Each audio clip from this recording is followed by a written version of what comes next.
Oh, there it is. There we go. It kicked me off. It's doing like the government, and I want to work. That's it. Yep. Every day. We know how true that statement is. No, no doubt, man. No doubt. All right, let's see. Let me hit this.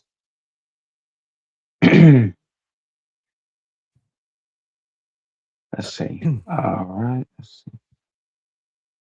All right. Let's get some people in here. I just posted your Facebook here. So let's go here, and I'm going to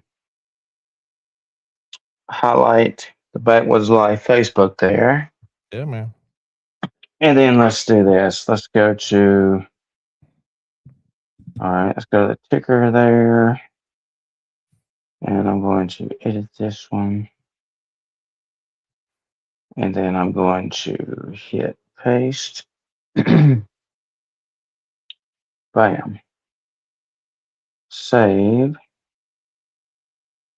And bam, there it is on the ticker. Very cool.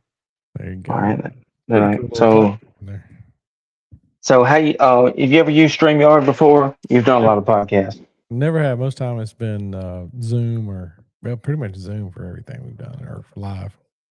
Oh, that's cool. Yeah. One thing about StreamYard you'll learn is like you can do the scrolling ticker, you can have your backgrounds, you can play music. I play a lot of music since I work with the radio station. And then like if you have enough storage space, you can actually load videos into your storage space and play videos, and it'll full screen the whole video. It's so cool. That's pretty neat. But sadly, we don't have enough storage space, or I would have one of your shows on there and just show clips of it. That'd be cool. It'd be cool if you could just put like a YouTube link in there and just let the YouTube link play during the background. Yeah, that'd be cool. Let's see. In fact, I got an idea. Let me go here. Let me go to. I'm on my computer here, so I'm gonna see if I can send myself. The cool thing about Facebook Messenger is you can send yourself messages. So I do that.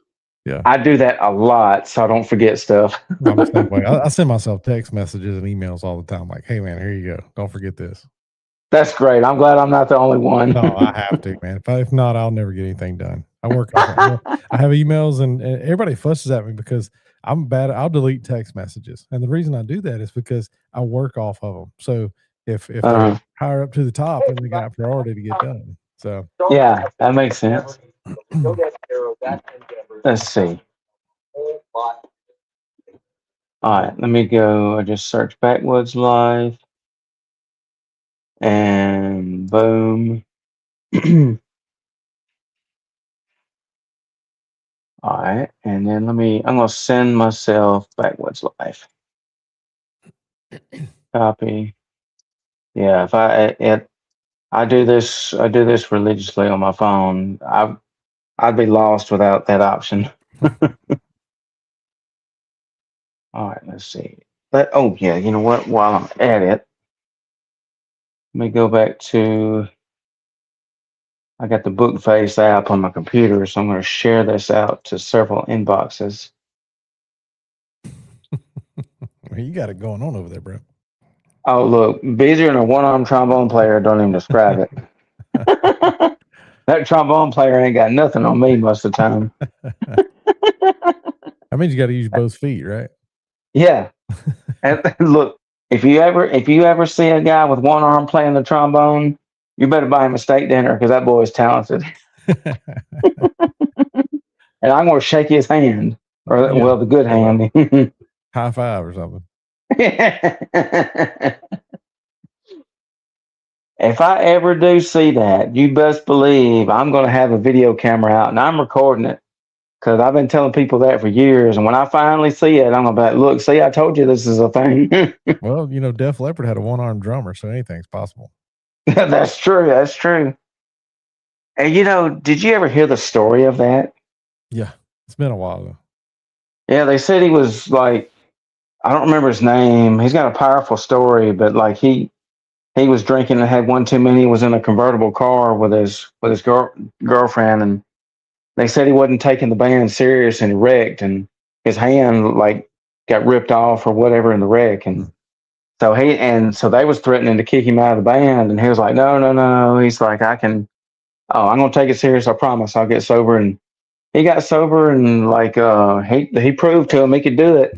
And then there's videos, like music videos of him with one arm playing the drums. I'm like, wow. Yeah, still does it today. It still does it today. Still does it now. And I don't remember if he got saved or not, but I hope he did if he didn't, because that's a powerful. All right, let's see. All right, Coon Hunters Outdoor Ministries. Here. All right, how's everybody doing? Somebody just click like on my video. Well, while you're in here, I want you to share this out, whoever you are, that just like my video. So we're live in several places at once. We're live on Coon Hunters Outdoors Ministries YouTube and Facebook, and then live on Quake Radio's Facebook and YouTube, which is cool. And I think my personal page, we're live on there too. Nice. More the merrier, man. Yeah, the more we want a lot of people to hear this, because I am fired up about this. If my computer would just quit doing like the government. All right, Messenger. All right, here we go. Here we go. Paste. And paste. Bam, just sent that to myself. Okay, great. Now I got to share this live. Let's see. I'll share this to several inboxes because I want a lot of people to tune in. Well, we did have one person, but they left. Y'all need to stay in here. Drives me crazy when you do a live and somebody goes in for like a second, leaves. Like, hey, you ain't gonna get the message if you don't stay in there. Yeah, that's all good. All right, let's see. Yeah, whoever shows up is supposed to show up, right? That's right, 100%. All right, just let's me see. and you. It's just us. Yeah, somebody's gonna hear this message. All right, let's see. Bam, bam. All right, let me share this out.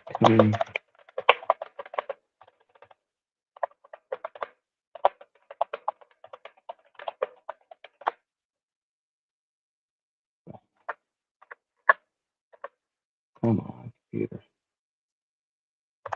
All right, there we go. Great.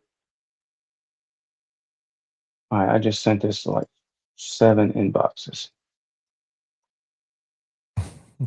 One more share. So I got to looking at my pictures on Facebook, and I started going to the Buckmasters Expo many, many moons ago. Mm-hmm. It was after I was out of college, and then I went to the very first World Deer Expo in 2010. I got to looking at my pictures, and I met you and Kevin at y'all's booth in 2013. But I don't remember if it was Buckmasters or the World Deer Expo. That picture looks like Buckmasters. Okay, Buckmasters. Yeah, because I kind of at first I was like, yeah, that's got to be Buckmasters because that's been a while. I'm gonna say that's probably the last time I went to Buckmaster, to be honest with you.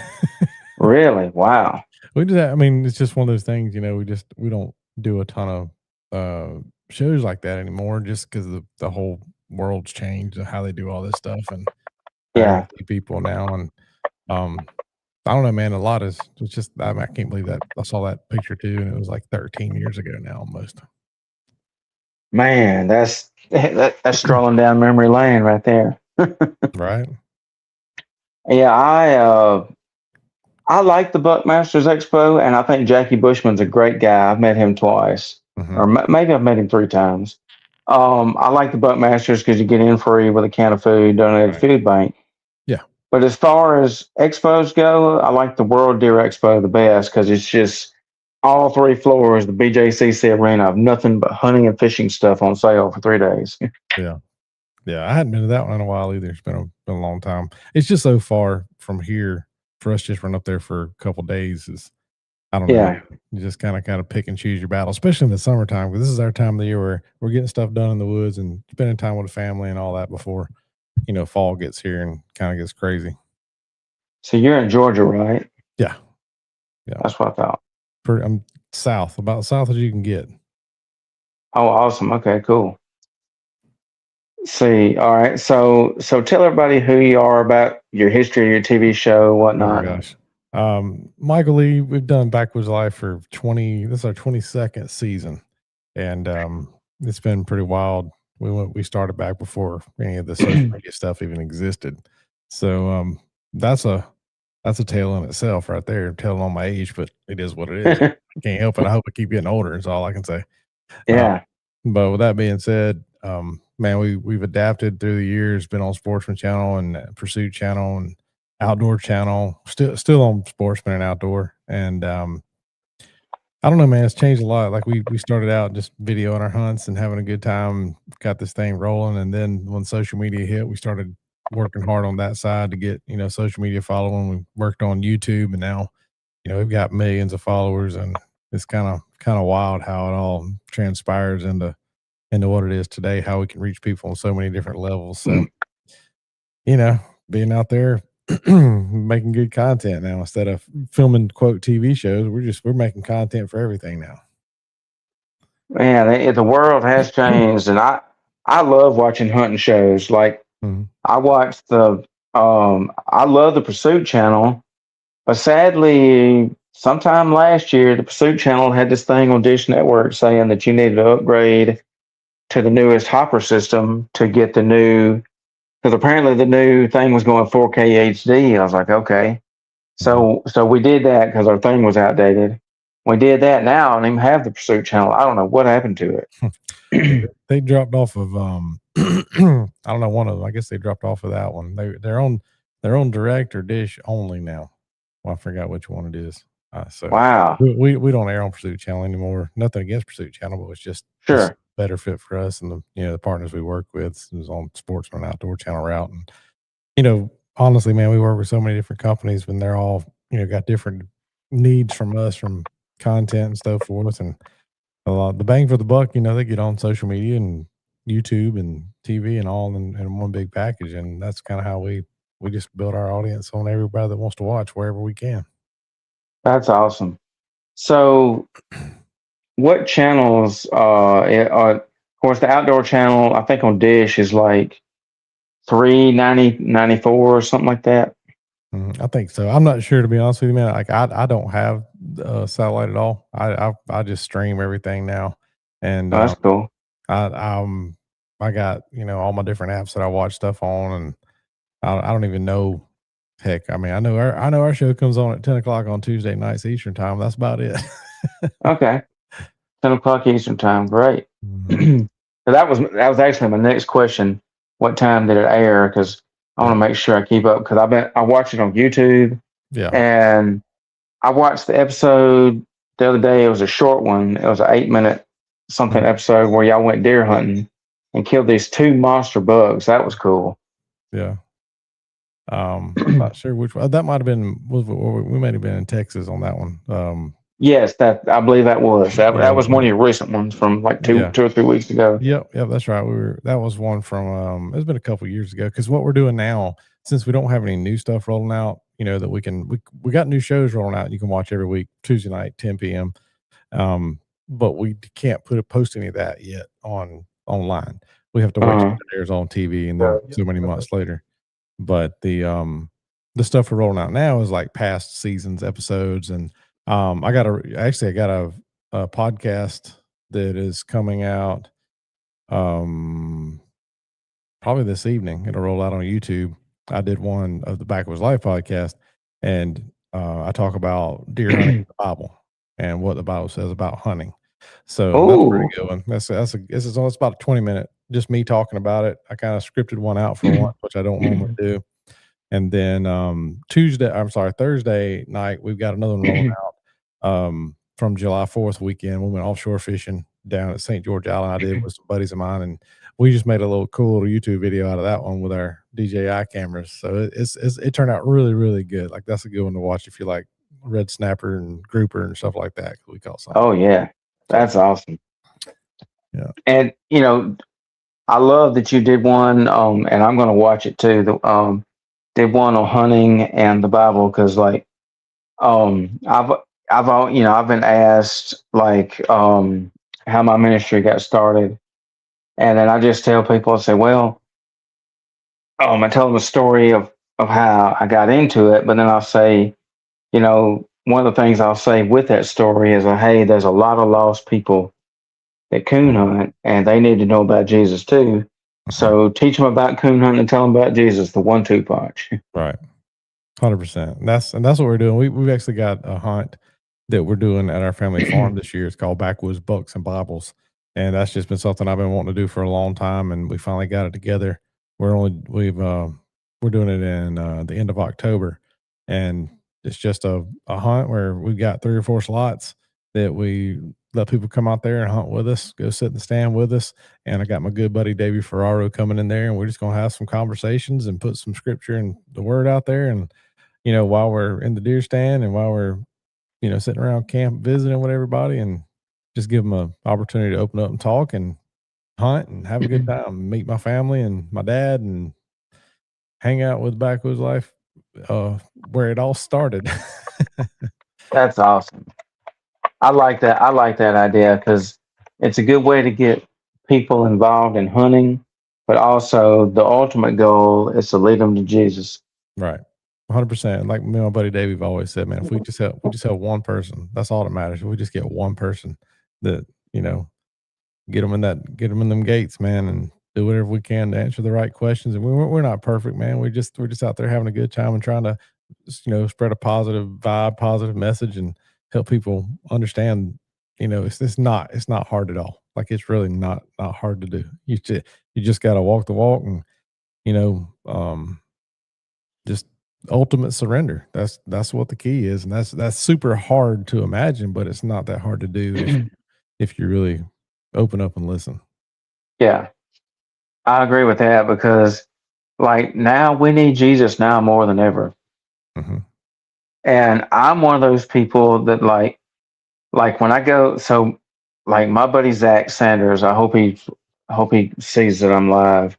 But me and Zach have a tradition. He started going to the World Deer Expo with me, and the year before last year. And I always have witnessing tracks with me. I get them from a bunch that I found left over in my church, and it's like nobody else is using them or passing them out. I'm like, well, I'll do it. Mm-hmm. And so I take these witnessing tracks and I pass them out. And when I go there this weekend, actually, is when the expo is. I'll go there this weekend, and I'm going to pass out a bunch to all these people at these booths because you never know who might need them. Or there's thousands and thousands of people, and Zach wants me to have a booth up there for my ministry and pass out witnessing tracks. Mm-hmm. I think it's great. I think that would be a dream goal, but in reality, I don't even know if I could sell enough to even make it worthwhile because it's like for a small booth, I think it's like it's either $500 or $600 for a small booth, and a big booth is like $1,000, and you got to be there all 3 days. Wow! Yeah. And you got to have you got to be dedicated. Like for instance, like I make these wooden crosses and sell them, and I would have to have a ton of these T-shirts, any other kind of stuff that I make and to sell.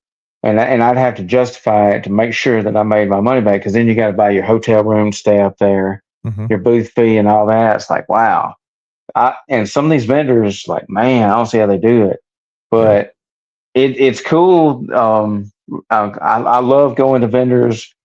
They're especially like Christian vendors telling people about Jesus. Like, for instance, the guys at River Pursuit Outdoors, Jeff Roman Clayton, he came on my podcast a while back. He's super cool, and they're hunting and stuff, and they're like me and you. They're passionate about Jesus, and so that was cool to meet them.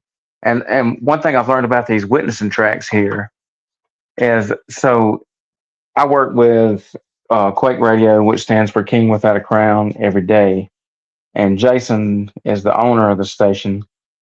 And so we play all kinds of Christian music. But besides us, I listen to two other Christian stations. One of them is Revocation Radio, which is out of Birmingham. Mm-hmm. They play Christian rock and Christian hip hop and alternative. But the other one is a multinational station called ChristianRock.net. And one of the things I like about ChristianRock.net is they do this segment, and I want to do it for Quake. Is they do a segment called Evangelism Minute with Pastor Dave Chafee with Agents for Christ Ministries. And he'll get on there and they'll play like 5 rock songs, Christian rock songs in a row. And then sometimes it'll be 6. And then they'll go to his little segment. And he'll speak between, it's less than 3 minutes most of the time, less than 2 minutes a lot of times. But he'll get up there and he's one of the things he said, like I've got a little witnessing track here that my aunt made me. Mm-hmm. And one of the things he said was, he said, "Hey, witnessing tracks. One thing about witnessing tracks, when you give one to somebody, he said for one, they're just there. 2, they don't argue or talk back, and 3, which is whether somebody throws it away, gives it to somebody else, or leaves it there, somebody always ends up with it." And when he said that, I was like, wow, I took that to heart. So now I get super sad and aggravated when I run out of these things because that means I ain't got no more to give out. But I just love when he said that. I said, man, that'll make you think because we as people, we're stupid a lot of times. Let's just be real. We're stupid a lot of times. We tend to argue back or whatever and make things worse. But when you just hand one of these out, you ain't got to worry about that. And I usually, it's something simple and easy, and it kind of irks my nerves. Like, man, why don't more people do this? Why am I the only one that really does this around here? Like, it's so easy to do. You ain't got to be a Bible scholar because I ain't.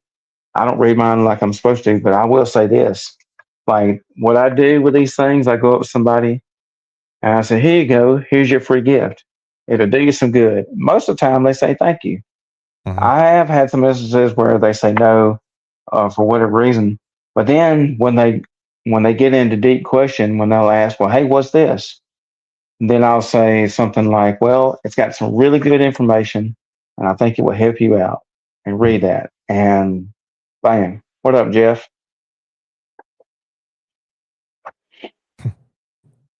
So this is something that my aunt made me. So I don't know if y'all can see this, but this is a penny. And she bought these pennies, so I guess it wasn't illegal to cut them up. But these are real pennies. They must not have been illegal because she bought them from a Christian website, Christian that sells Christian Bibles and stuff. Mm-hmm. But it's cool. They cut that inside of the penny out to a cross, and then it's got the cross part on this side. And she made this up. Like she came up with this. She had her neighbor at the time help her. But it says penny 1 cent. And this is cool. It says Christ Jesus, 1 cent from heaven, sent by the Father God to be the Savior of the world. All have sinned except for Christ Jesus and need to be rescued. For the penalty of sin is spiritual death, separation from God forever. Jesus, God's sinless, perfect Son, sacrificed his life to pay our debt when he died on a cross to restore us to the right relationship with God. Jesus is raised from the death and grave so that we can have everlasting life in the presence of God. Jesus said, "I am the way, the truth, and the life. No one comes to the Father except through me." John 14:6, it says, God wants everyone to know him as Savior and Lord. For God so loved the world that he gave his only Son, and whoever believes in him should not perish, but have eternal life. John 3:16, it says salvation, God's gift, only believe and accept it. May this cross penny remind you of his great love. There you go. That's cool, ain't it? That's pretty neat. I wouldn't have come up with that. I'm just so backwoods redneck. I wouldn't have been smart enough to come up with that, but that's cool that my aunt did. Yeah, that's pretty neat, man. So he is from Georgia, Jeff. So Jeff had a question. He asked where you're from, and He's from as far south Georgia as you can get. Just about. I'm just north of Valdosta, so pretty close to the Florida Georgia line there. Okay, awesome. So, you've been on the air 20 years. So, what is, or over 20 years? Yeah. What is your favorite game to hunt? Oh my gosh, dude, that's a hard question. I'm a seasonal guy, so in the fall, when you get one of them cold November mornings or whatever, like all I'm focused on is going sitting in a deer stand and seeing what happens. But then, as soon as I get through Christmas and the holidays, there first morning that crisp, cool March morning, I'm ready to shoot a turkey in the face. So I don't have a favorite. I just transition with the seasons, just like everybody, That's all great. the animals do. So, and then after the end of turkey season, I'm ready to go fishing some and chill out and catch a couple So, of bass and stuff. have you ever fall turkey hunted? No, I don't want to do it at all. I don't care anything about. I'm not knocking it at all, but like the only reason I hunt them is because they gobble and strut and do their thing, put on Yeah, that show. That's why I turkey hunt. 100%. that is on my bucket list is to get one in the fall because like Mhm. so they tried to end it in Alabama, and I signed a petition.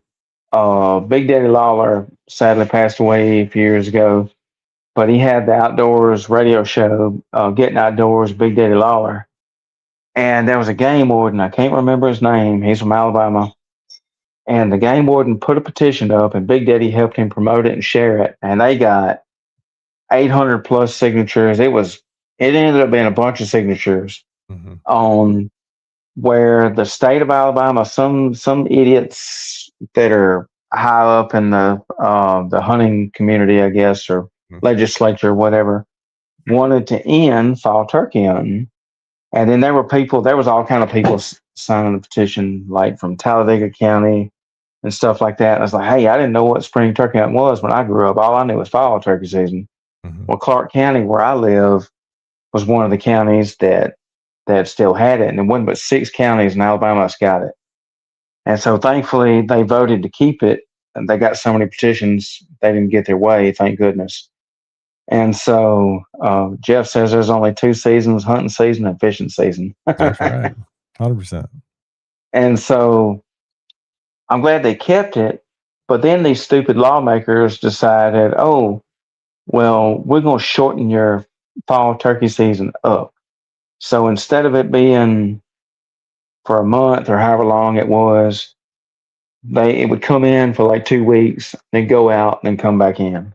Mm-hmm. I'm like, man, y'all stupid, but at least we still got it, I guess. But and I love turkey hunting. I hadn't killed one in years. I've only killed 2 in my life. But Kenny Weiss, do you know Kenny Weiss? I don't think so. So he's a world champion turkey caller. His son is Kenny Weiss Jr. And so they're all involved in the Grand National calling competitions. So my former neighbor is a good friend of mine, Wayne Dozier. He competes against Kenny's son in the turkey calling competitions. And Kenny was telling me a while back he's been the judge at the NWTF Grand Nationals, I think, in different shows. And Kenny would tell me, he said, man, you got to let me take you fall turkey hunting. He said, I want you to get one. He's like, they don't gobble, but the way you do it, you just find them where they are and you kind of bust them up or whatever, and then you go call. It's like, okay, it's a challenge, and I'm sure it's hard. At least I ain't got to worry about snakes. And I hope not, anyway. Yeah, I hope not. Yeah. I mean, which snakes have been known to move in cold weather just slow. Oh, yeah.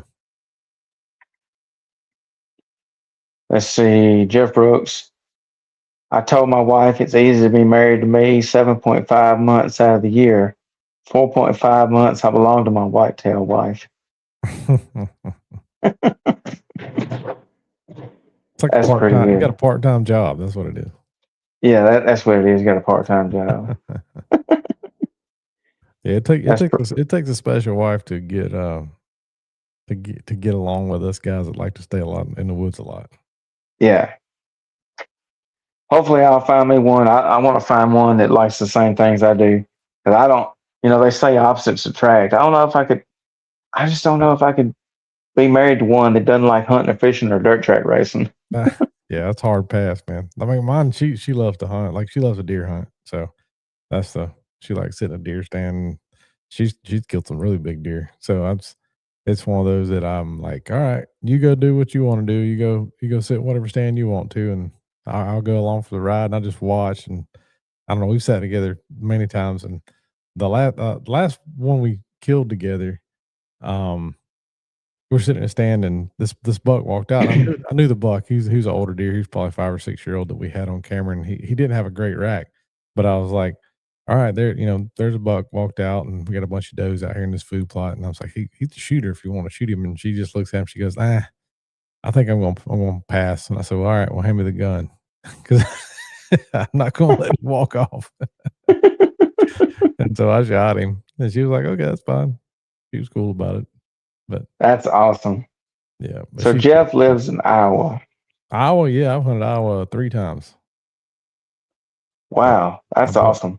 I bow hunted Iowa the first time I hunted Iowa, I bow hunted Iowa, and then I did 2 gun seasons, and then they got hit with EHD pretty hard, and I haven't been back since then with the guy I hunt with. He kinda letting his herd build back up, but yeah, man, I like, Iowa's one of those states where, I usually don't get too nervous when I hunt or whatever, like too anxious. But Iowa, I always feel like you never know what's going to walk out. Like that, you could a 140 could walk out or a 240. I mean, it's just one of those states that they're huge deer all over the place. You never know what's going to come out of that next cedar thicket.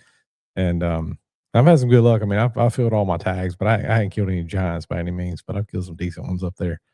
But yeah, that was an event, man. When I first year I went up there and bow hunted. Man, they were locked down big time. Like every field we rode by had a big deer with a doe right out in the middle of it, just locked down, and we couldn't do nothing with them. And finally, I think I grunted one afternoon. I grunted real hard and just trying to make snort weeds, just making all kind of noise. And this 9 point come just plowing through a standing soybean field. And told the guy, my buddy was videoing me, Anthony Dixon. I said, hey man, like I'm gonna let you know, like bow hunting, I shoot pretty quick. Like when I get draw back and that pin's where I want it, I'm turning it loose. And sure enough, that deer comes charging in there, and I drew back. And I said, you want him? He said, yeah. I said, pop. And I shot him that quick. And man, cleaned him out. I think literally when we found that buck, he had no blood left in him. He was just spewing everywhere. So Wow. it was a pretty cool hunt. I think the craziest hunt that I've ever had, I shoot a Winchester Model 70 Coyote Light Edition, and it shoots let's see if I can find my bullets here. It shoots a Winchester 270 Ultra Mag shell, 270 short mag shell, excuse me, WSM. Mhm. And this is one I'm right here. This is a elephant rifle cartridge. Mhm. If you don't hold that gun just right, it's gonna knock you back to Georgia from Alabama.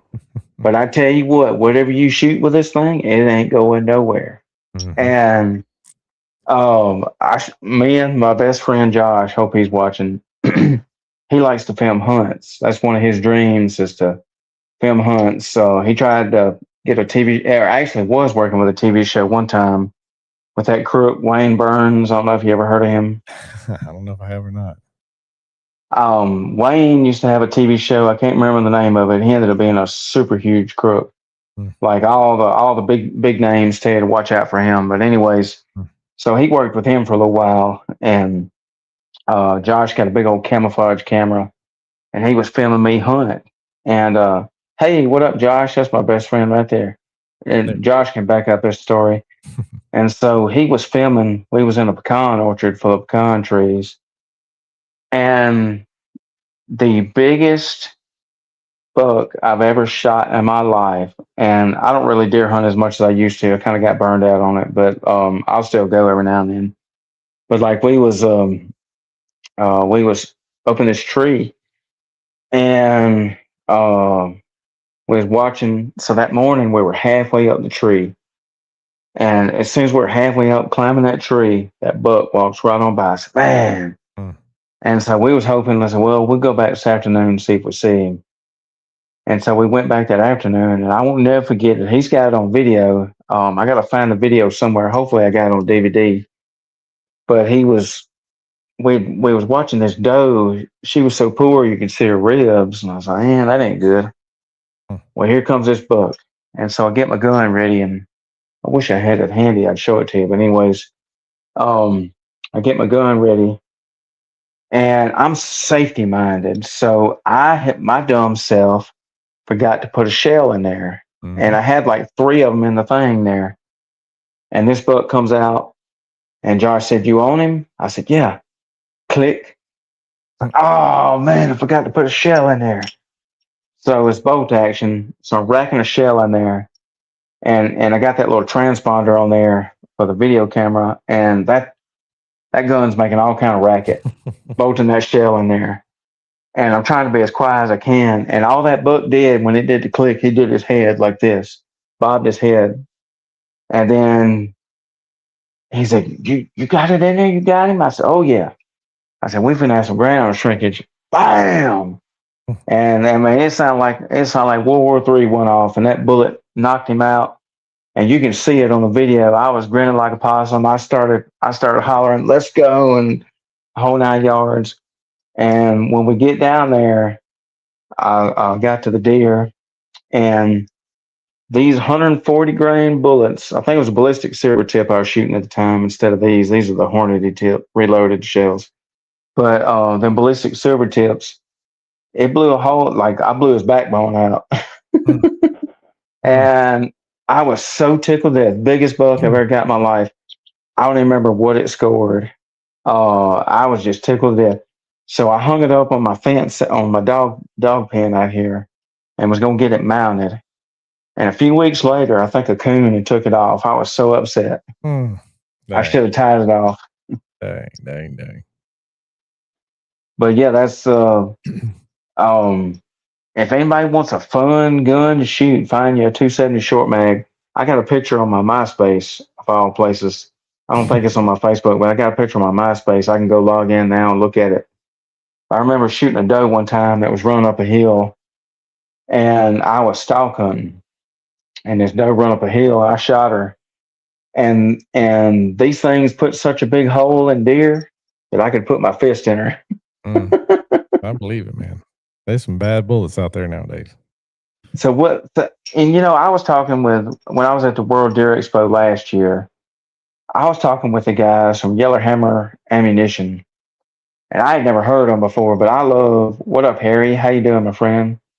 There's a lead singer of Filthy Rags in the building. What's up? So if anybody wants a good Christian rock group to listen to, go look up Filthy Rags Band on Facebook. So I was talking with them at Yellowhammer Ammunition because I'm big into American made. If it's made in China, I don't want it. So I was talking with them about their bullets because they were telling me they make them in Alabama. I was like, oh, that's cool, small Alabama company. I can get behind them. And I asked the guy, I said, hey, do y'all make these 270 short mag shells? And he said, no. He said, we don't make those. He said, the only ones we make are the popular rounds. And apparently this is not a popular round no more, unless it's like a 223, a 30-06, or just some plain ammunition everyday shell. They don't make it. I said, wow, interesting. Well, one thing that I learned being, working with a bunch of guys in the ammo industry and gun industry is that when Hornady is the number one manufacturer of ammo out there. And yeah, or they supply the parts for a lot of other ones out there. From what I hear. And I might be Sure. wrong on that, but that's what I think. But with that being I said, believe you. they dictate kind of what calibers are trending. So, for a while everybody wanted a 6.5 Creedmoor. Like that was the big crave, several years ago. And it all shifts every year just depending on what Hornady wants to push. So I don't know what they're pushing now. I don't know. I mean, I know there's a 22 Creedmoor out there, and I shot prairie dogs with that thing, and it's one of the baddest baddest rounds I've ever seen. Like it's unreal how fast Really? it's going. And 22 Creedmoor. Never heard of it. we were blistering them out there. We're shooting them 300-400 yards, and Wow. just mashing them. I got a video, but I can't post it. It'll get taken down real quick. Yeah. Man, that's cool. I know that like Josh there, he reloads shells. Like I think he reloaded these for me. But like I noticed now they have reloading kits for 22 long rifle. Yeah. You can I'm get like, really wow, that's a little bitty bullet to reload. I don't have the patience to do that one. That'd be a lot Oh, of that would take 40 forevers to reload. yeah, no doubt.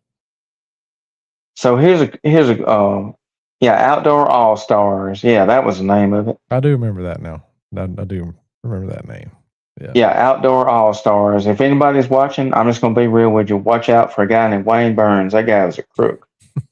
Um, like he was such a crook. I remember Eddie Salter, King of the 10-inch beard, telling me this. Telling me how I think it was Eddie Salter that told me this. I want to say Philip Vanderpool backed the story up too. There was this disabled kid that he had promised he was going to get him a new shotgun or something, Mm-hmm. and he had some kind of disease or something. It was something really bad, and never delivered on his promise. And I've heard that same story twice, two different times. Mm. I said, "Whoa, Wow." stay clear." But if you want to watch a real hunting show, look up Backwoods Life. Appreciate it. Yeah, and we got to get a plug to back. I remember I've been watching Backwoods Life so long. I think I started in 2013 when I met y'all. I started watching, and some of the episodes I really, really loved was when y'all were doing the country goes hunting, like with oh shoot, Aaron Tippin and take Yeah. the country stars out, take the disabled people hunting. Yeah. That's cool. Yeah. Yeah, man, that was the first time I ever met Aaron when we went turkey hunting, and he didn't get in until late the night before we went hunting. So I've never met him, and they just said, "Hey, you go to this hunting camp," and I remember Jason Heathco, he was filming with me on that hunt, and we went to this hunting camp, and this guy's name was Wayne Green. He's passed away now, but super nice place over in Alabama, not too far across the line there, and we get in there, we go to sleep, wake up the next morning, and Aaron getting up and coming, going hunting. I'm like, "Hey man, nice to meet you." And we just go turkey hunting. And dude, I swear, I called in 5 turkeys that day for him, and finally killed one. He missed. He shot trees.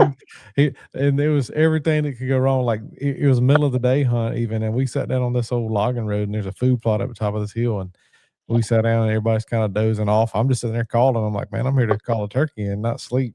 And sure enough, I got a hen to start calling back to me, and she comes walking down the road, and down the road behind her 2 gobblers, and everybody like Wayne that we're hunting with, Jason that was videoing, and Aaron are all asleep. And so I'm just like, there's my buddy Trey right there. What's up? He missed 1,000 times.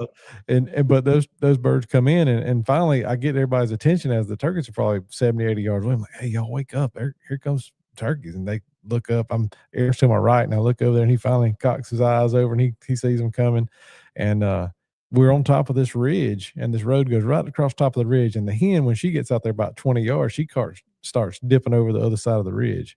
And when she goes down the ridge, those gobblers are about 4 yards, and then they start cutting the corner. They're not walking right down the road anymore. They're cutting over the edge of the ridge. And I said, "Man, you better go ahead and shoot him now." And dude, when he went to shoot, it was like about the same time them turkeys was going over, the heads were going down the ridge, and he just whiffed right over the top of them. And they flew off down that bottom. And I was like, well, that's just the way it is. And that morning I forgot he missed. I don't even remember what happened that morning. He missed something that morning. I called him morning and he missed him. And then we that afternoon we go back out, and it's probably an hour or so before dark. I get this bird, and here he comes, and finally he actually shoots through a tree and kills the turkey. So we threw this old pile of stuff, and we nicknamed his shotgun Old Chainsaw after that. So actually, in my gun case you can see behind me back there, actually my dad built that gun case when he was in high school, but I've got a turkey call that I used on that hunt. Now after that hunt, I said, "Aaron, sign this turkey call," and it says, "Thank God, Aaron Tippin, chainsaw got him." I threw that in that gun case, retired that turkey call, because I said, if it can do that, it needs to be on the shelf. Yeah. Oh, that's awesome. That's cool. So, was it like meeting Aaron Tippin? Like, I love his music. Oh, he's an awesome guy, man. He loves our country so much. He's a thoroughbred, Republican American, just great guy. I don't really talk to him much anymore. He's kind of went on down out of the music thing, and we stayed in touch a little bit, emailing and stuff over the years. But I need to reach out to him, just say hey one more time. But he another cool country goes hunting story. We were hunting with Preston from Locash, and Oh. we were over there, and I forgot what happened. We went that morning, didn't have a lot going on. We were bouncing around with this other piece of property, and so it's me and Preston from Locash. My buddy Davey, who I talked about a while ago, he he was videoing, and then the landowner was Gary Smith, and we're hunting on some of Gary's property, and so Gary's just hanging out with us. We're going down this road, and there's a hardwood ridge that drops off. We're on a big field on the other side of us, so it's just like a strip of woods down the field, and it drops off.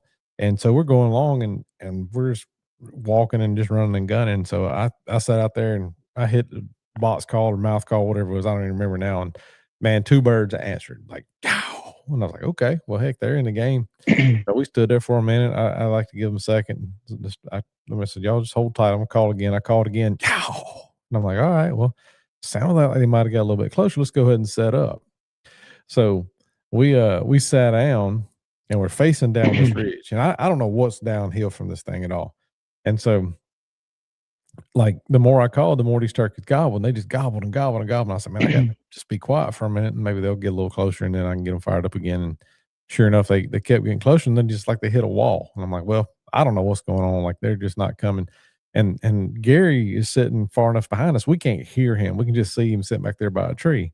And I look back at him, and he's just shaking his head. I'm like, yeah, I know, man. They're being tough turkeys. And so finally, I stopped calling, and then I said, you know what? I'm just fixing to pour the cold to them. So I got two calls. I had a mouth call and my slate call. I just I'm going back and forth on these calls, just giving them the wood, and then I just got quiet, and they were gobbling in the middle of all that, and then they got quiet, and I'm like, well, what the heck happened? Like they lost interest or something, and then they gobbled. And somehow, like we're facing down this ridge, now they're in the field behind us. Like how did they get over there? So we shift around, turn around this big blowdown pile of stuff right there. So we get all set up, and we're looking down this field edge this way. And I call again, and turkeys gobble. And then next thing I know, they're skirting us around, and they are standing right on the other side of this trash pile that we're leaned up against. I mean, they're not 10 yards away. There's two gobblers. Ooh. They're screaming. And I ease up over the top of that thing, and I stick my head up, and I said, dude, they're right there. I told Preston, I said, we're not gonna get any video. I said, just pop up and shoot one. Like just pop up and pick one out and shoot him.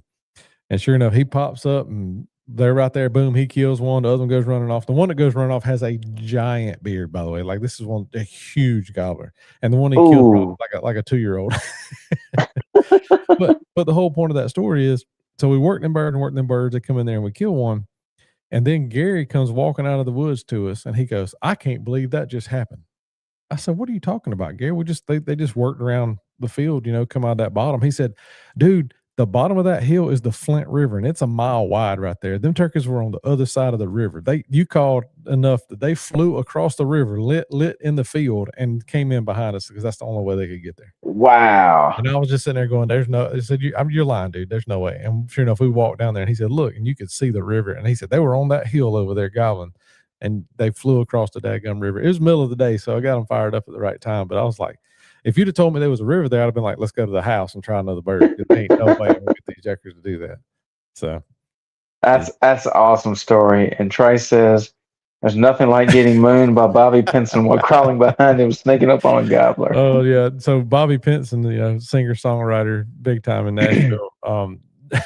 Trey was on with them, and Bobby's out there crying. Bobby, he's something else, buddy. But I guess he didn't like belts or something, so they're crawling around through the woods, and all Drake sees Bobby's white butt in front of him, crawling around trying to get him. I'd have threw up everywhere.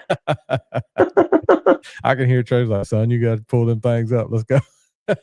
Look, I can guarantee you Trey is scarred for life. No, there ain't no doubt. He's probably like, that's 5 minutes of my life I'll never get back. Yeah. I'd love to. You should get Trey on here to tell them stories, man. Goodness gracious. That's great. So got a question. So, what year was you saved? I was 18 years old, so that's been a minute. That's been a minute. I That's remember.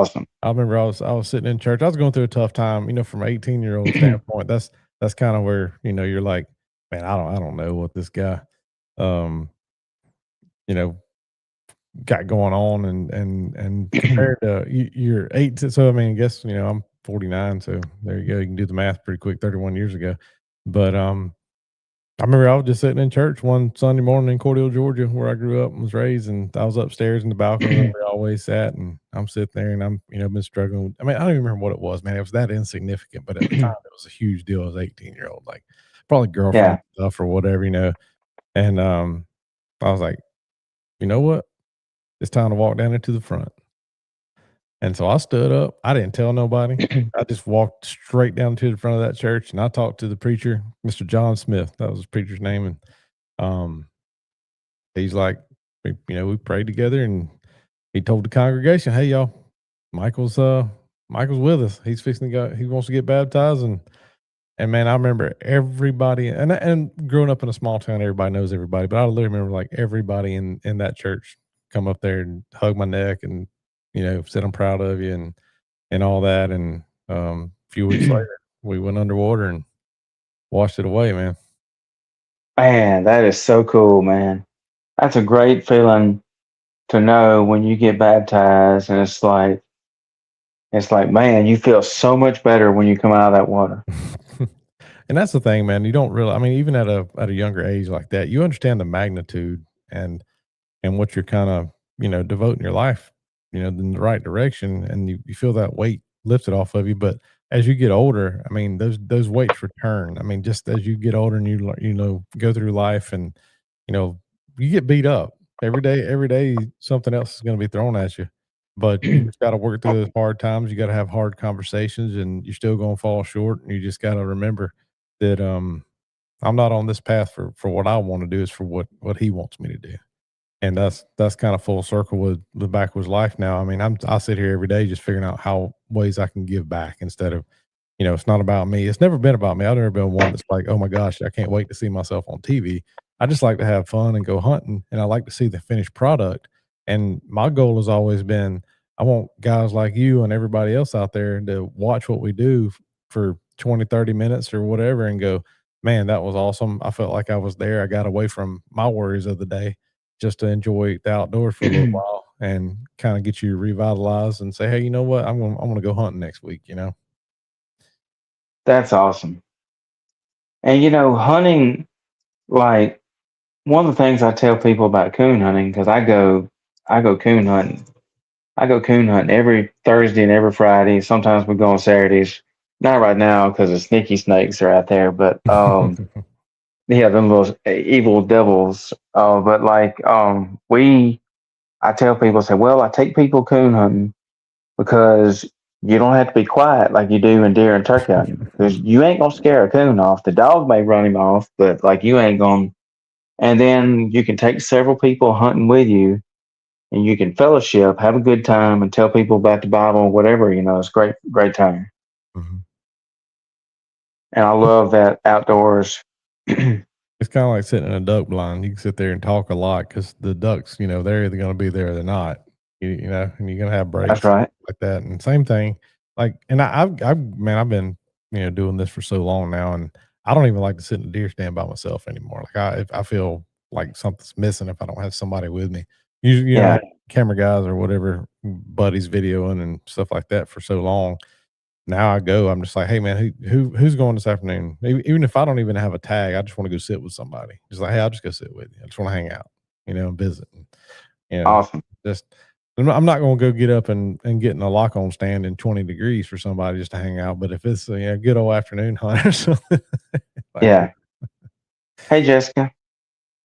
So I'm going to try this out here. So since we don't have enough space to put a video on here, I mhm. got my computer up. I'm going to flip my camera around and see if I can show a quick clip. So this will bring down memory lane. This is Country Goes Hunting. This is from 12 years ago. Oh my gosh. Yeah, this is I just found this on YouTube here on the YouTube. So let me flip my camera around. Let's see, camera. And so this is all right. Let me see if I can play this. I don't know if you'll be able to hear it or not, but Oh man, that's a throwback right there, buddy. yeah. I'm trying to see which oh yeah. Our That Country was Goes Hunting 9.4 full episode. that was an old 21 gun salute. We used to do it. Country Goes Hunting. Everybody get up there with the shotgun shell and fire one off. I'm trying to see what year that. I mean, I know what the intro and all. Man, I was a lot younger back then. But Let's see. there's an antelope. Oh yeah. Okay, Michael Lee, Woody Sullivan, Kevin Knighton, South Georgia for the annual Country Goes Turkey Hunt with Bobby Pinson and Preston Brust of Low Cash Cowboys. Yep, there you go. That's and say that was that's probably the one when what I'm talking about with Preston, where the turkeys flew the river. And say this is what to tell you how old this video is. They haven't been called Low Cash Cowboys in years. Right. They just go by Low Cash now. Yep. That's right. Because I can remember turkey season in Georgia. Man, we shot those on cameras. I remember we'd spend Friday, Saturday, Sunday all weekend shooting all them things on camera. Wow, that's cool. That was at a hunting lodge actually in Middle Georgia. A buddy of ours, Wayne Gilbert, owns that place. It was awesome lodge, awesome hunt. Wow. Cowboy. Oh Lord. That's that guy messed up right there. Man, that's a nice place right there. That's the old hunting camp right there. Old farm. Man, that thing was huge too. It was great. Inside. So we can fry them up tonight. I got paired up with Bobby Pinson. Wow, that's cool. Oh, Kevin, yeah, like the kid right there. He does, doesn't he? He's got the little goatee. Oh yeah, look at it. QAD, Quality Archery Designs. Yep, they've been with us since 2008, man. That's a long. Really? Wow. Are y'all still sponsored by Lethal too? Yeah, I still work with them. Wow, that's awesome. Yep, we use their stuff. Man, yeah, that's a show enough throwback right there. Because I've been listening to Low Cash Cowboys for years, and then several years ago down the road, and they changed their name from just to Low Cash. So that tells you that's an old video. Yeah, no doubt. Yeah. Good stuff, man. Everybody out there, go hop on YouTube tonight. You get bored, you can watch about 7 million videos of ours. Oh, there's a bunch, and I just got a notification that the new video. So for those that wasn't in here earlier, tell them about the new video, your podcast you're debuting. Oh yeah, we dropped a podcast. It actually probably just now that went live tonight. Where I sat down and I get this question all the time. We get the anti-hunters and the the non-hunters or whatever. They always comment about in the Bible, God says we don't hunt. You're not supposed to hunt. You're not supposed to kill animals. Well, I went into a pretty good podcast for about 20 minutes today, or whenever I recorded it, and it dropped today. So y'all go check that one out. I kind of did the scriptures on it and why we hunt and how we have dominion and why God said it was okay. And yeah, it's pretty cool when it's dropped. That's awesome. Well, here's a question for you. What do you call Jesus working out? What do you call Jesus working out? Yes. Oh man. Go ahead and tell me. Jehovah Fitness. Oh my God. So watch this. That's a knee slapper right there. I didn't know we were doing Jesus dad jokes. Hey, when I first heard that, I about fell out. I can't take credit for it. But one of these days when I get rich, I'll probably be the only redneck with a gym called Jehovah Fitness. And when you walk in, it's going to be a picture of Jesus deadlifting the earth. That's wild. That's genius. You need to start a TikTok account just telling dad Jesus jokes. Josh is rolling on that one. Hey, I look, one of my goals in life, main goals, besides telling people about Jesus, is to make people laugh. Like I got jokes for days, and like I'm a huge Chuck Norris fan. Like Chuck Norris is the greatest movie star ever. Sadly, I never got to meet him, but they said that Chuck Norris can hit you so hard your blood will bleed. And then they say Chuck Norris. They say crop circles is Chuck Norris's way of telling the world that sometimes corn needs to lie down. Oh my gosh. So, all right. So what I'm going to do here on this segment, I'm going to play a song here. And so I got a new song here that I'm going to play. I don't know if he's in here watching or not, but Josh Snyder. Me and JT interviewed him a while back, but he's a Christian artist. Look up Josh Snyder Music on Facebook and tell him we sent you at Quake Radio. So we just added this song yesterday to the station rotation. And if anybody wants to listen, you can go to quakeradio.com, or you can download the Live 365 app or Live 365 official. And then basically it's Live 365 is a radio station app that hosts radio stations all throughout the country. So you can find any kind of radio station in the world and listen to it. So you'll just search Quake Radio, you'll find us. And for those that don't know, Quake stands for King Without a Crown. Every day, underground Christian rap, Christian rock music, and Christian worship music, a little mix of all three. And this is a new song here. So let me hit play. And if you have a second device, you will be able to hear this song here. But this is a new song called Till the Day We Fly.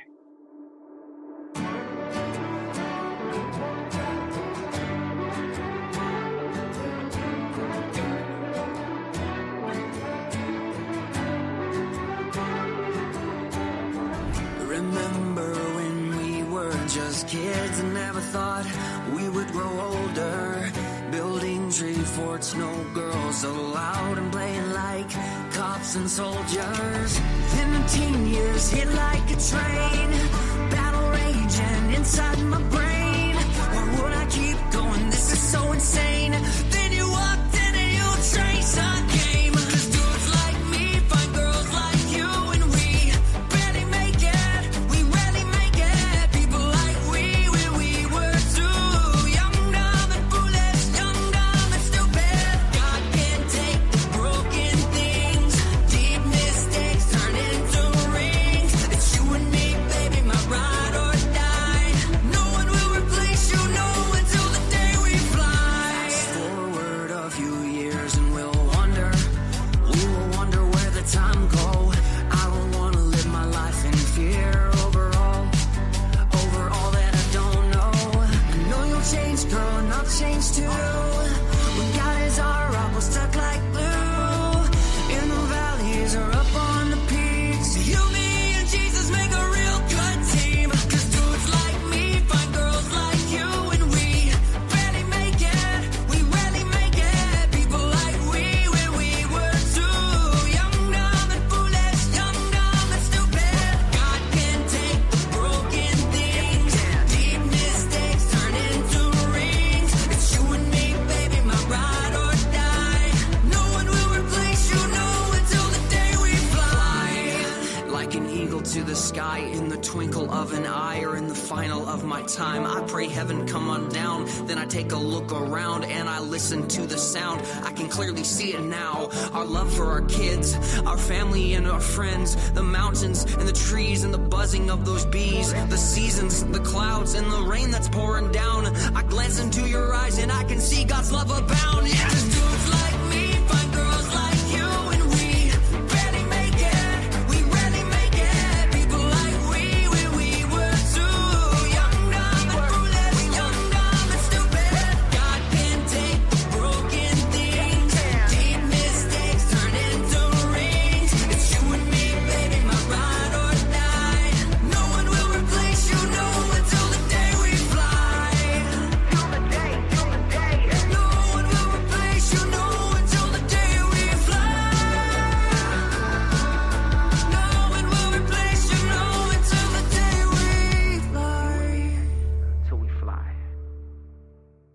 So what you think of that? That was a good song, man. That was cool. That's a really good message. So I am posting his Facebook here. So y'all be sure and go like Josh Snyder Music on Facebook. He tagged me in his story this morning. We just added it to the rotation. I love the beat of that. I love the message. I listen to all kind of Christian music. I don't really listen to like a lot of K-Love because we play the stuff that K-Love won't play. Like we play Christian rock music, Skillet, Striper, Red, so many bands, Malcore. And then we play worship like Michael W. Smith, contemporary stuff like that. Then the underground Christian rap like ASAP Preach, Tyson James, so many different ones. But if anybody wants to give us a listen, and if you want to donate to the website, just go to quakeradio.com. I don't remember which one you wrote, but I've got your autograph somewhere because I love getting people's autographs that I meet. Yeah. And I remember correctly, and I wish I knew where that autograph was. I got it here somewhere. But you autographed a Bible verse on that. So what's your favorite Bible verse? I got two. It's Philippians 4:13 and Genesis 27:3. Awesome. So on that autograph, because I usually sign my name and I put Phil.413 on most after I sign. So Awesome. Yeah. So that's probably the one that was on that. So read those out loud if you would. Philippians 4:13 is I can do all things that Christ strengthens me, and then Genesis 27:3 is take thy bow and thy quiver and hunt wild game for me. Yes, I love that. I love that. I'm glad you mentioned that one because actually I don't have it. I had it on one of my crosses here. Like I take my crosses, I make it and I stain them. But after I stain them, I put a Bible verse or burn a Bible verse on the front. Mm-hmm. And one of my crosses here somewhere, I've got that exact verse, Genesis 27, on there. So that's a really good verse. Yeah, 100%. That's, I mean, I don't know. Probably the next one will be John 3:16. You know, just the ones that just hit home 100% to say, hey, this is what we're about. You know, that's awesome. Have you ever listened to the Christian rock band Striper? Yes. Yeah. So I'm a massive Striper fan. Like I finally got to see him in concert, and I'm not gonna lie, I nerded out meeting the band. Like I was like, oh my gosh, this is like, you know, when you meet your favorite hunting celebrity, it was like that to me. Like meeting Michael Sweet, the lead singer of Striper. I was like, I don't know about fangirling is the word, but I was like nerding out. And yeah, I got them. They do a if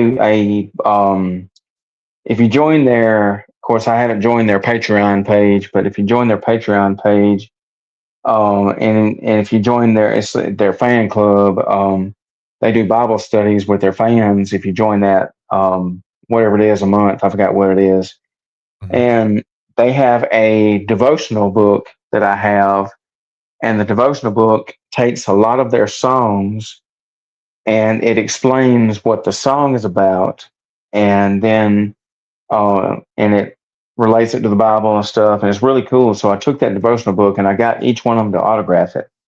And so, in fact, I'm gonna read this verse here. So this is my favorite verse, and this is so. I got this verse from Striper, and I even told him about my ministry, and let's see, Isaiah 53:5, King James Version. And they put this on all their albums. And it says, but he was wounded for our transgressions. He was bruised for our iniquities. The chastisement of our peace was upon him. And with his stripes, we're healed. And that's so powerful because that's how they got their band name, Striper, is that verse, by our stripes, we're healed. And so they put that on every single album they've ever done. Their new album is fixing to drop, which is really cool. And I just love that verse. It's so powerful, but I won't never forget. Like it was either this ministry shirt on that's got the verse on it, and it's got my ministry, one of my old logos on the back. I think I had this shirt on, but they was playing at the Hard Rock Casino in Biloxi, and you know, you just don't think about like a casino as a place for a Christian band, but hey, the Bible says go go and tell people about Jesus. So they did. They went to a casino of all places. And that whole entire casino, people were there for something other than Striper, except for the ones at the concert, obviously. But like they got to hear Jesus echo throughout that whole casino. And I will never forget, I got in line and I was giving each one of them a pocket cross. And I give out these pocket crosses this on this keychain here. And they're called A Cross in My Pocket is the name of it. It says God loves you. It got a little dove on there. And the back of it, it did have stamped on the back Isaiah 53:5, but you can buy them out of Georgia. It's a company called Agora that makes them. And so I gave each band member one of these, and I was talking to Perry Richardson, the bass player, and he's not the original bass player, but he's the newest, and he's been with them several years now. Jeff's favorite is Psalms 144:1. I need to look that up. Mm-hmm. And so Perry Richardson looks at me, and I'm sure like my buddy John was with me, and I'm sure like we was the only rednecks there because everybody else was probably from the city or whatever. But I remember telling them, and I showed them, I said, I want you to read the back of my shirt. And so Michael Sweet's looking at the back of my shirt, and then Perry Richardson looks at it. And Perry Richardson looks at me, he says, hey, coon hunting, eh? And I said, yeah. I said, yeah, I figured there's a lot of lost people that coon hunt. Teach them about Jesus and then tell them about coon hunting, the 1-2 punch. And he just looks at me. He thought that was cool that, that I made a ministry out of coon hunting. I won't never forget it. The way he said it, he said, oh, coon hunting, eh? And I was like, yeah. And so, but I'm like you. I love telling people about Jesus. I'm sure somebody could ask me 1,000 questions, and I probably wouldn't know the answer to most of them. But what I can tell you is what God's done for me and what I've witnessed. Mm-hmm. And I'm sure you've got many testimonies of miracles you've seen God do. Man, it's just crazy how, hey, just me sitting here right now, there have been so many times over the years where, especially in our early days, we didn't even think we were going to have enough money to keep Backwoods Life alive, like it was even going to be a thing tomorrow. And it's like whenever we got down to the last dollar, something else would happen to help us get down the road, And I learned a long time ago, it's not really, you don't ever get what you want, but you get what you need. And sometimes what you need is what you want. It just kind of works out that way. But yeah. Like I tell people all the time, so, I got buddies, and we talk about hunting, and man, if I had all this money, and, money's the root of all evil, that goes all the way back to Jesus. I mean, look at old Judas, you know what I mean? That didn't work out good for him. The love of money. That's right. Was the end of the game there. But with all that being said, we sit around and go, man, if I had, $50 billion or whatever, I'd do this, I'd do that. And then I got thinking about this one day, that as much as I'd love to have, a 20,000 acre ranch in Texas, there's a reason I don't have that. Maybe it's not time for me to have that. Maybe I will have that one day, but maybe it's one of those, I'm not ready for that. God doesn't want me to have that. Yeah. So you got to look at it from that point. You can't look at what you don't have, because that's just going to sit there and you're going down the wrong path. You got to look at what you do have, what you should be thankful for, and what every day's a blessing. You don't worry about tomorrow, for today has enough to worry about by itself. But it's also, here we are, enjoy today, period. And don't think about that. And a lot of times the, quote, miracles are just small things, man. You see how people change. You see little events that take place. Like I was talking to a buddy of mine today, and he's in a situation where he's trying to, he was looking at how expensive airplane tickets were. He's out west, and his wife's going to come visit, and then they were going to come back together. And he's got a ministry, and he's like, yeah, we got a donation in, and it was the exact amount of the plane tickets that we needed to get back, like almost to the dollar. He was like, this is crazy. So I was like, well, there you go, man. You had your answer real quick, didn't you? So just little things like that. I mean, that's that in the big scheme of things. Like, no, we didn't, it's not a miracle where somebody got out of their wheelchair and walked, but these little things that are blessings And now that enables him to go do more and give more and do more. So, I mean, you got to look at things that way. So Yeah. people want to see miracles, and they want to see things that are just, you can't, scratch your head and go, I have no answer for that. But that's not really all they are. It's just little Yeah. things that coincidental that a lot of people, oh, that's just a coincidence. No, that's God working. Yeah. Oh, he will. So, like, I tell people all the time, like we as humans, we get frustrated and say, prayer doesn't work. God ain't answered my prayers. I've been praying this for years and years.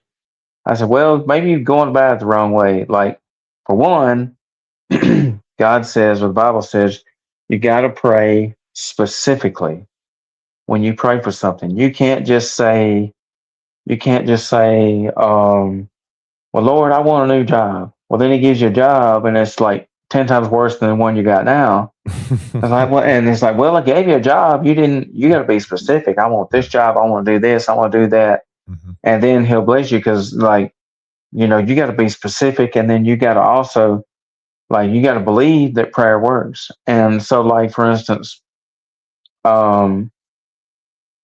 when my dad had a heart attack several years ago, he had a widowmaker, which is the worst one you can have. Right. And to tell you, so for those that's watching, I don't know how many of y'all have heard this story. I've shared it a lot on my podcast. But when he had that widowmaker, he was over in Texas going across the border to work with the Cajuns in Louisiana. And so when he had that, my brother Maury told me that he said, well, that foreign doctor that saved your dad, he said, and usually when you think of these foreign doctors, usually you think, they're just not believers, whatever. Well, this one was. And he said that doctor told him, as a man, he said, I felt like God told me to do the surgery on the left side. He said, but usually on these heart attacks, these widowmakers, we always go in on the right side because it sounded like more than 90% of the time that's where the blockage is.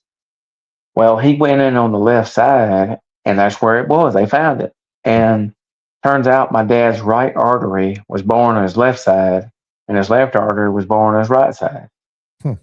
And they said that's pretty rare. It's not the rarest thing they've ever seen. It was pretty rare. Mm-hmm. And so his heart was beating at 10%. Wow. And miracle of God, the next day, 45%. And it was beating 45%. They said a normal person's heart is 72%. If it's more than that, that's not good. If it's less than that, it's not good. It's got to be 72. Well, I went on Facebook and tagged my dad on Facebook because we do everything together. We're tight. And so I was super upset and I had to fly down there, which hopefully I'll never fly again. And I hate flying, by the way. And so, we get down there, and so I had all kind of people I've never, if you want people to comment on your post on Facebook, they never comment any other time until you ask for prayers. Mm-hmm. And so I had who knows how many people praying and commenting, which is awesome. And so one lady commented, I don't know who she was, somebody he knows that he's friends with from down there in Texas. And she commented, and I was telling everybody, thank you for the prayers, And she said, because you believed. And I replied to her and I said, do what? And she said, because you believe that prayer works, then it works. I said, whoa. So that opened my eyes. So now I tell that story. I said, look, if you don't believe that prayer works, why are you saying it? Why are you saying a prayer? You're wasting your time. Exactly. That's what I saw that. I think Pastor Joby Martin said that one of his quotes are, if you don't believe prayer works, why pray? Or why I'm sorry, I got it wrong. I hate to get it wrong, but it's something That's like okay. If you don't believe in prayer, then don't pray, and if you believe in prayer, then don't worry. Oh. So I like that. Why worry if you believe? You shouldn't worry. Yeah. And if you don't believe, then don't worry either, because you got bigger problems, I guess. But I didn't quote that right. But there's a video out there I saw. He said that, and it was something along those lines of basically, if you believe, then don't worry, and if you don't believe, then why worry? No, that's not right. But it's anyway. It's got something to do with if you believe, then you shouldn't worry about anything. You shouldn't be anxious, pretty much. And then, um, if you don't believe prayer works, then don't pray. You shouldn't think so. Why pray? You know, or something like. Yeah. He didn't say that. I said that part, but If you find that, send it to me. yeah, I got to find it. Dude, he's got so many good clips on there. I had him on my podcast a few weeks ago now. It was back in June. We recorded one with him, and dude, that guy's so awesome. He loves hunting as much as anybody I've ever met in my life. Man, that's awesome. So what's his name again? Joby Martin. Joby Martin. Okay, Yeah. I need to look him up. Yeah, Pastor Joby. He's a pastor at the Church of 1122. They're based out of Jacksonville, Florida, but they got campuses all over South Georgia and Florida, and there's the fastest growing church in, I think, the United States. Really? Wow. And he's got just a all-star team of pastors that come in and preach on different days, and he's in there doing it, and they got a lot of activities going on. He's a big hunter, and he ties hunting into a lot of his stuff. He's shaved head, big long white beard, jacked up biker looking dude, got tats everywhere. I mean, just when you see this guy, you're like, there's no way he's a preacher or a pastor. Like, hey, this is my guy. Like this guy knows what's up. That's awesome. So yeah, it's pretty cool. I was really honored to have him on the podcast, get to meet him and talk to him for an hour, and we had a good time and talked about. And that's on your YouTube also. Yeah, I dropped that a few weeks ago. I think Okay. it was the episode before Nate hosted. So 118. That's awesome. Josh said I've heard of him. He's good. That's great. So how many episodes have you done on your podcast? Because this one is episode 125 for me. Ironically, the one that dropped today was 124. Wow. So you're one behind me. That's cool. We're in the cool club. Yeah. Everybody says that most podcasts don't make it past like 10 episodes. Then when you hit 100, like you've made it. Like you've got an established podcast. I'm like, man, I don't know about all these numbers and things. I just keep doing them because I enjoy doing it, and I like having some fun and having a good time and talk about hunting and outdoors and scripture and whatever else comes to mind. And my wife jumps on there with me sometimes. We talk about traveling together and doing stuff, and she likes to do podcasts, but I gotta get her back in it. She's kind of got she's working 2 jobs right now just because that's her choice, and so she spreads so thin. I hate to ask her to do anything else. Well, speaking of podcasts, do you watch the Duck Call Room podcast? I've seen some of it. I'll be honest, man. I don't listen and watch many podcasts. I'm most of the time I'm so busy doing stuff, sitting here in my office on my computers and doing stuff, and I listen to music a lot. And that's about it. I listen to a few podcasts every once in a while. I listen to Deepin, and that's got Pastor Joby I was just talking about. He does it with some other gentlemen. That's a really good one.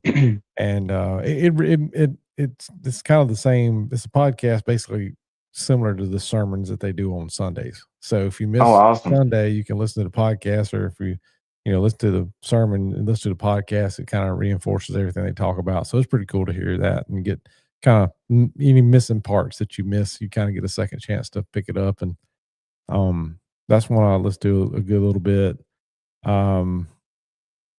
Yeah, I don't know, man. I don't know. I guess my attention span's so short. Like I don't listen to podcasts because I like to watch them. Yeah. Because when I watch them, I get a visual of what they're talking about, and when I listen, I can't get a visual, and it's boring. Mm-hmm. So I watch the Duck Call Room podcast all the time with the guys from Duck Dynasty. Mm-hmm. I have seen every single episode they've ever done. I had to start from the beginning because I was behind by like 2 years, and I had to start. Now they're over 1,000 episodes or whatever. And they drop on every Tuesday at 6 and Thursday at 6. And when they do the premiere, it's not actually live. It's just a YouTube video premiere, and you can chat back and forth with fans. So I watch that, and I love when they get to telling funny hunting stories, or Uncle Si gets in. But when Uncle Si gets fired up about Jesus, boy, you better listen, because he knows his Bible. Here we go. And I love really anything Duck Dynasty. Those guys are great. I've met Martin.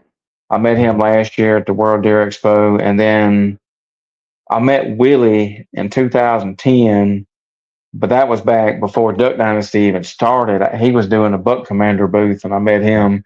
So now my brother Blake's like, man, I'm so jealous you got to meet Willie Robertson. Yeah, I met both of those guys. They super, super guys. Like, just really, just good dude.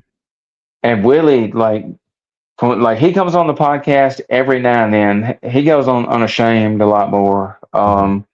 But when he comes on there, like he's a prankster and he loves to play pranks on people. And I can imagine that that'd be kind of funny hanging out with him. Yeah, them guys are a mess right there, man. And let's see. So I got one more song I'm going to play here. And speaking of your pastor buddy, so have you ever heard of a comedian named David Magdalg Bonner? I don't think so. So he's a Christian comedian from Alabama, and I hadn't followed him in many years, but my buddy Richie used to have a CD of his, and I'd listen to it, and he is hilarious. So he started talking about it. He's like, yeah, I'm from Tuscaloosa County. He's like, where I'm from, it's so small, the only time the cops came to church was for business meetings. Then he says, y'all know they mentioned baseball in the Bible? He says, in the beginning. And then he said, I went to a church one time that was so big. He said, they had a lost and found room with an arcade for your kids and they had a shuttle bus just to get to it. And the best one that I ever heard him say was he said, he started talking about, he's like, yeah, there's a lot of big words I didn't know in the church when I was growing up. He said, one of them was vestibule. And he said, that's part of the church that lists the people who died in the service, World War I, II, Vietnam. He said, one Sunday morning, this little boy asked his mom, said, Mom, what's that? She said, oh, that list for the people who died in the service. He said, without missing a little beat, little boy asked her, said, which one, the morning or evening service? I wished I could have been a fly on the wall for that. I would have laughed so hard I'd have peed in my pants. Man, yeah, that's funny. That's funny. Hey, we'll see you later, Josh. Hey, I'm going to get you on the show coming up soon, man. I got to get you on there. See you, Josh. All right, so one more show here, or one more song here. So, do you like rock music any? Oh, yeah. I listen to everything. Okay. All right, well, you'll love this new one. This is the newest single from Stryper, and they got a music video for it, or a lyric video. And the name of the album is coming out called Throne of Thorns is the name of it. And this is the title track, Throne of Thorns. So let's see. This week. There we go. It's loading. Appreciate that, Boomhire. We'll see you later. All right, let's see. And all right, it's processing. And let's hit play.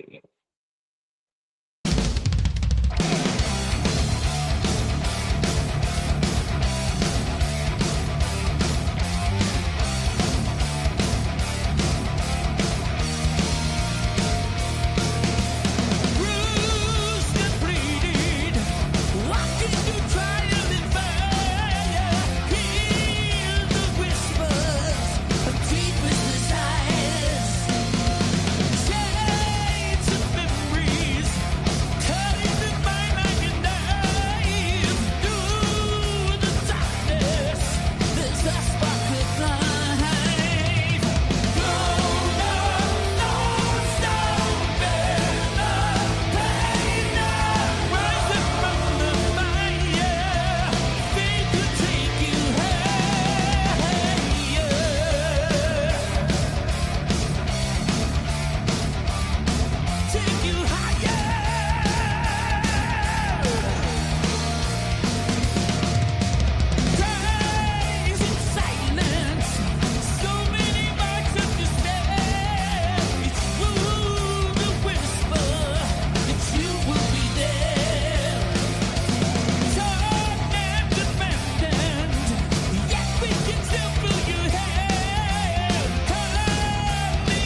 So what y'all think of that? What you think of that? That's straight up like my I'd say my early high school days or middle school days sound right there.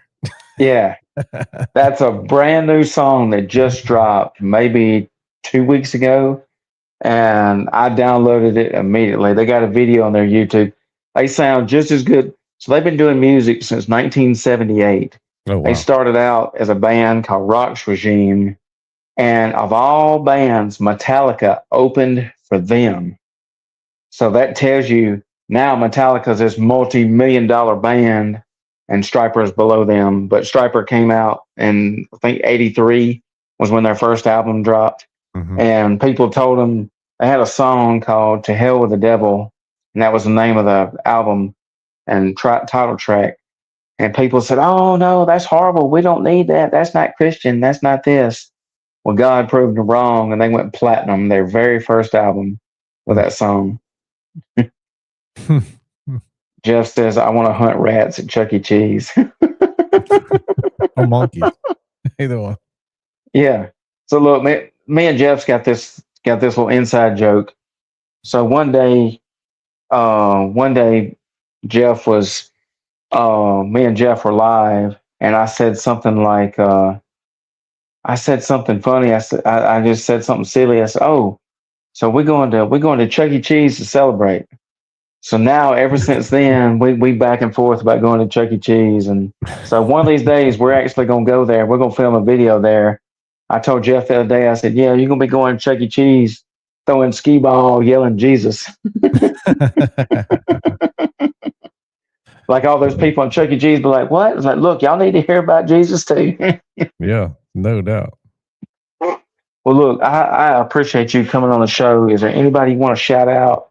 Anybody you want to thank? Oh man, just thank you for having me on here, brother.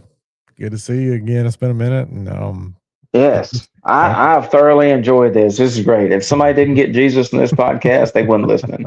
That's right. Yeah, man. Y'all appreciate it, and everybody check out Backwoods Life podcast videos on YouTube. TV show. Actually, TV show starts. What's today? It's Tuesday, right? So we got Yes. It's 8:30, hour and a half. You can watch Backwoods Life, a new episode. Let's see. Jeff says, any outdoor shows in Iowa soon that you will be at? No, not this year. I've been to the Iowa Deer Classic one time. That was a fun time. Saw some giant deer at that place, so that was pretty cool. Oh, I bet. Yeah, it was pretty fun. So, but no, not this year. Not on the schedule anyway. So we're on the downhill side. I'm getting ready for deer season now. That's great. So while I'm thinking about it, speaking of sponsors, what are your TV show sponsors? We'll shout them out. Oh gosh, man, we got McCorder Rifles, Hawk Optics, Modern Buggy RVs, Element Outdoors, Antler King. Man, I don't know. I probably missed somebody already, but I don't know. You go to our website, you can see all of them. Yes. Backwoodslife.com. That's right. 100%. I tell you what, out of all those sponsors, I've heard of every one of them. McCorder Rifles, if I'm not mistaken, they're American-made hunting rifles, right? Oh yeah, made right here in Dover, Georgia, not about an hour from my house. Really? That is cool. I did not know there was a gun manufacturer in Georgia. Yep, they're extremely accurate long range rifle. They have to have a shooting school over there that we're going to do that school. It'll be my third year doing it later in August. And the whole deal of the school is you sit in a classroom, you learn how to shoot long range, and then you go do it on the range, and you start out shooting 200, 300 yards, and you go out 300, 400, 500, 600, 700, 800, 900, and 1,000. And the goal of the school is that you hit a 5x5 metal target at 1,000 yards. Wow. You know, I've always seen the Buckmasters and the World Deer Expo. I've always seen the Barber Shooting Academy. You ever heard of that one? Yeah. Mm-hmm. I've always seen them at a book, but I didn't realize that was such a big deal. Shooting schools. That's awesome. Yeah, man. It's John that teaches that school. He's an ex military guy. He had, I don't know how many. He was in there 20 plus years in the military. He's sniper certified. Just one of the best dudes in the world, John Presley, and he's a great teacher. And by the end of that class, you will go deer hunting this fall, and you just will go, okay, I dare a deer to walk out with my rifle. Like I got him. So it's You worth know, it. speaking of shooting accurate, they said that Chuck Norris killed his first deer at 300 yards with a pocket knife and a hurricane. I believe it. Even the hurricane was blowing against him. That's the thing. He threw it into the wind. Oh, that's great. They're blowing against him. That's great. You know, Look, the boogeyman checks his closet at night for Chuck Norris. They said Chuck Norris can make a slinky go upstairs. Oh, dude, I got to get out of here, man. We got to end it on that. That was awesome. Yeah, that's great. Look, I want to be able to go to that school and get so good at shooting, I can knock a tick off a deer at 300 yards. You can do that. That's easy. That's first day stuff. No problem. All right. Well, you want to pray us out? Yeah, man. Take my hat off. Cool. Dear Lord, thank you for letting us come together today. Allow everybody that hopped on here. Hopefully they got something positive out of this podcast and they'll look for you and everything they do. We appreciate your time and we devote our bodies to your service. Amen. Amen. All right. Appreciate y'all watching. Y'all go to backwoodslife.com, subscribe to the YouTube, go to the Facebook, subscribe to Coon Hunters Outdoors Ministries YouTube. I got all kind of videos plus a new hunt we filmed of our recent coon hunt. So y'all go on there and we'll see y'all later. Thank you. Let's see.